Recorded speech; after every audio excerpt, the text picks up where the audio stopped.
हमारे सभी ऑडियंस को गुड मॉर्निंग। देव दर्शन करते हुए आप सभी सद्विचार को सुने। मोटिवेशन स्पीच सुनाने से पहले, सचिंतन सद्विचार सुनाने से पहले आइए हम गायत्री गुरुदेव माता जी का ध्यान करें। ओम वंदे भगवतीं देवीं श्रीराम च जगद्गुरुं पाद पद्मे तय श्रुत्वा प्रणमामि मुहुर्मुहुः। आइए अब हम माँ गायत्री का ध्यान करें।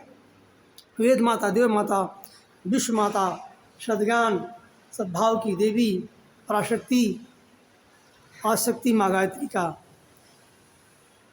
ध्यान करें।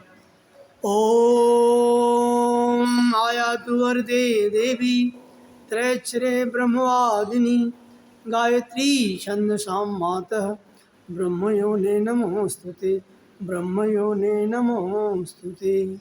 ओम श्री गायत्रे नमः। आवाहयामि स्थापयामि ध्यायामि ततो नमस्कारं करोमि। अब हम माँ गायत्री के महामंत्र का ध्यान करेंगे। उगते सूर्य का ध्यान करते हुए गायत्री महामंत्र हमारे साथ साथ एक स्वर में सभी लोग बोलें। ओम भूर्भुवः स्वः तत्सवितुर्वरेण्यं भर्गो देवस्य धीमहि धियो यो नः प्रचोदयात्। आज के सद्विचार का शीर्षक है पहले देना सीखो, बाद में पाना सीखो। हर एक महापुरुष के पास जब कोई जाता है तो वह हमेशा उससे याचना क्यों करता है, इसमें क्या रहस्य है।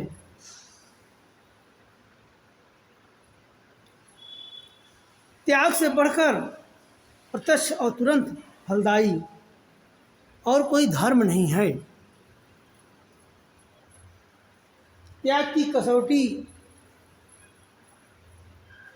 आदमी के खोटे खरे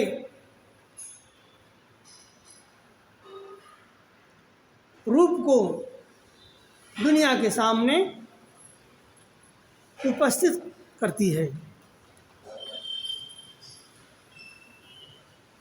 हमारे जन्म जन्म के कुसंस्कार मन में हमेशा जमे रहते हैं। उन कुसंस्कारों के बोझ को हल्का करने के लिए मनुष्य जीवन में त्याग से बढ़कर कोई साधन नहीं है। आप दुनिया से कुछ चाहते हैं, आप चाहते हैं हमें कुछ प्राप्त हो जाए, इस संसार से कुछ हमें मिल जाए, तो पहले देना सीखो, पहले बोना सीखो, फिर काटना। किसान पहले खेत में अन्न बोता है, परिश्रम करता है, उसके बाद जब फसल पक जाती है तो फसल तब काटता है। काफ़ी परिश्रम के बाद उसे फल की प्राप्ति होती है। उसी प्रकार जिस चीज़ की आपको चाहिए, जिस चीज़ की इच्छा हो, ये पूरा संसार भगवान का बगीचा है, माली की तरह सेवा करें। ये पूरा संसार ही भगवान का खेत है, उस खेत में जो बोओगे वही मिलेगा। विद्या बुद्धि संपादित करना चाहते हैं तो त्याग कीजिए, बोना सीखिए, दूसरों को दीजिए, अपनी प्रतिभा दीजिए, अपनी कला दीजिए, अपनी बुद्धि दीजिए, अपना विद्या दीजिए, अपना धन संपदा दीजिए। अपने अंदर जो गांठ बंधी हुई है धन रुपए की, उस गांठ को खोलकर संसार के लिए कुछ दीजिए।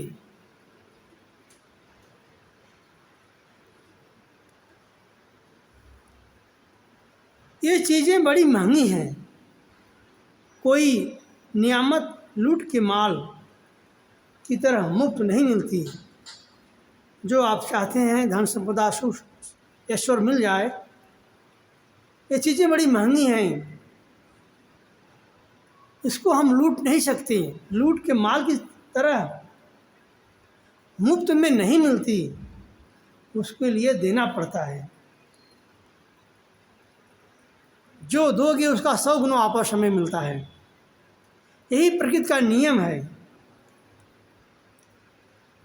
पहले दीजिए, आपके पास पैसा, रोटी, विद्या, श्रद्धा, सदाचार, प्रेम, भक्ति, समय, शरीर, जो कुछ हो, मुक्त हाथों से दुनिया को दीजिए।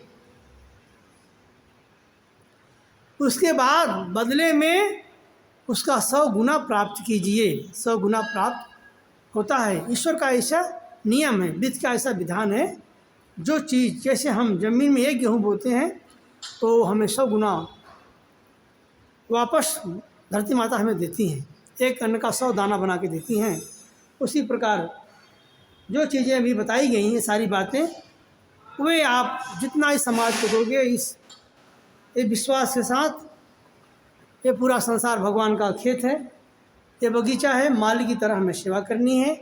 और इस प्रकार धरती में अन्न बोते हैं, 100 गुना धरती माता हमें देती हैं। इस विश्वास के साथ अगर आप संसार के लिए कुछ दान देंगे, जो कुछ आपके पास हो, बल, बुद्धि, विद्या, धन, संपदा, जो भी कुछ हो, कला, संगीत, प्रतिभा, वो वापस आपको 100 गुना होकर वापस हमेशा मिलती है। गौतम बुद्ध ने राज सिंहासन छोड़ा तो उन्हें परम ज्ञान की प्राप्ति हुई, सच्चे ज्ञान की प्राप्ति हुई, परम आनंद की प्राप्ति हुई। गांधी ने अपने वकालत छोड़ी, जो उन्होंने छोड़ा था उससे अधिक पाया। राष्ट्रपिता कहलाए, सेवा श्रम किया देश के लिए और महान आत्मा बन के ऊंचा उठते गए और राष्ट्रपिता बन गए, राष्ट्रपिता कहलाए गए। विश्व कवि रविंद्रनाथ टैगोर अपनी एक कविता में लिखते हैं, कहते हैं कि उनके हाथ पसार कर उसने, किसने, ईश्वर ने, प्रभु ने, परमात्मा ने, प्रकृति ने, यह संसार ने अपने हाथ पसार कर कुछ हमसे मांगा। मैंने अपनी झोली में से एक अन्न का छोटा सा दाना उसे दे दिया और जब मैं शाम को अपने घर पे आया, अपनी झोली को जब मैंने पात्र में रखा, उस सारे अन्न को गिराया उस पात्र में, तो उस पात्र में जो अन्न गिरा हुआ था, उस अन्न में एक अन्न सोने का था। क्यों? ऐसा क्यों हुआ? क्योंकि कभी कभी भगवान अपने दोनों हाथ फैला के आपसे समय मांगते हैं। अगर आप उस समय को पहचान गए तो आप महान बन जाओगे। भगवान राम ने हाथ पसार के बंदर और भालुओं से समय मांगा तो वे निहाल हो गए। भगवान श्री कृष्ण ने ग्वाल बालों से उनका समय मांगा तो वे निहाल हो गए, धन्य हो गए। वैसे ही जब इस धरती पे ऐसा समय आता है जब भगवान समय मांगते हैं, तो हमें पूर्ण समर्पित होकर अपने समय, प्रतिभा, कला, धन, संपदा को उनके चरणों में समर्पित करना चाहिए। तो यहाँ पर रविन्द्रनाथ जी कह रहे हैं कि मैं फूट फूट कर रोया कि क्यों ना मैंने अपना उस भगवान के चरणों में सर्वस्व दे डाला होता,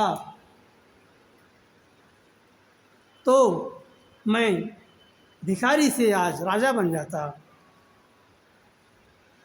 यह कविता का उद्देश्य यह है कि हमेशा हमें दानशीलता अपनानी चाहिए।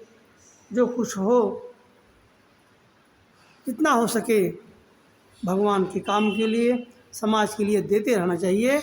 उसके बदले में हमें उसका 100 गुना 1000 गुना वापस मिलता है। आज का यह सब विचार था। आप सभी हमारे ऑडियंस इस वीडियो को पूरा वॉच करना, तो आपको एक महत्वपूर्ण खबर, महत्वपूर्ण बात की जानकारी आपको इस स्वाध्याय में मिलेगा, सब विचार में मिलेगा। इस वीडियो को अधिक से अधिक लाइक करेंगे, शेयर करेंगे, सब्सक्राइब करेंगे, कमेंट करेंगे, तो यह सचिंतन, सद्विचार, सद्ज्ञान, दिव्य ज्ञान घर घर पहुँचेगा। और मनुष्य में जो सोई हुई आत्मा है, झकझोर के जागृत होगी, वह समाज के लिए, देश के लिए कुछ करने के लिए हमेशा प्रयास करेगा और अपने जीवन को धन्य बनाएगा। और उसे उसके ऊपर ईश्वर की कृपा हमेशा बनी रहेगी, उसके जीवन में सुख शांति हमेशा बनी रहेगी। आइए इन्हीं बातों के साथ शांति पाठ करते हैं। सारे समाज की शांति के लिए, विश्व के शांति के लिए शांति पाठ करते हैं। प्रत्येक मनुष्य के मन मस्तिष्क के शांति के लिए शांति पाठ करते हैं। ओम देव शांतिरंतरिक्षं शांति पृथ्वी शांतिरापः शांतिरोषधयः शांति वनस्पतयः शांति विश्वे देवा शांति ब्रह्म शांति सर्वगुण शांति शांतिरेव शांति सामा शांतिरेधि। ओम शांति शांति शांति सर्वारेषु शांतिर्भवतु। इस वीडियो को आपने देखा, इसके लिए आपको बहुत बहुत साधुवाद, धन्यवाद। आप सभी को प्रणाम।